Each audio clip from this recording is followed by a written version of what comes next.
Hi friend, রিনিকাস ব্লগে সবাইকে welcome. আমি সেজে গুজে নিয়েছি, দেখো তোমায় কেমন লাগছে।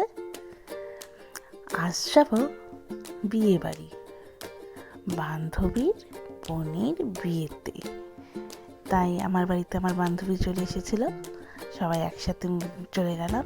আর গিয়ে দেখি কনে বিয়ের পিঁড়িতে বসেই পড়েছে।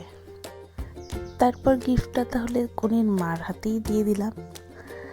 তারপরে পাশেই দেখছি মকটেল কাউন্টারে খুব সুন্দর খেলা দেখাচ্ছে, আর সবাই মিলে ওখানে ভিড় করে খেলা দেখছে। দেখতেও দেখো না কতটা ভালো লাগছে। আমরাও ওখানে দাঁড়িয়ে দাঁড়িয়ে খেলা দেখে নিলাম। তারপরে খেলা দেখার পরে স্টার্টারে চলে গেলাম। স্টার্টারে ছিল অনেক কিছু, সব কিছু একটু একটু করে ট্রাই করে নিলাম। আর আমার বান্ধবীরা সবাই মিলে অনেক দিন পরে একসাথে হলাম, কারণ হচ্ছে এখন সেইভাবে সবার সাথে একসাথে দেখাই হয় না।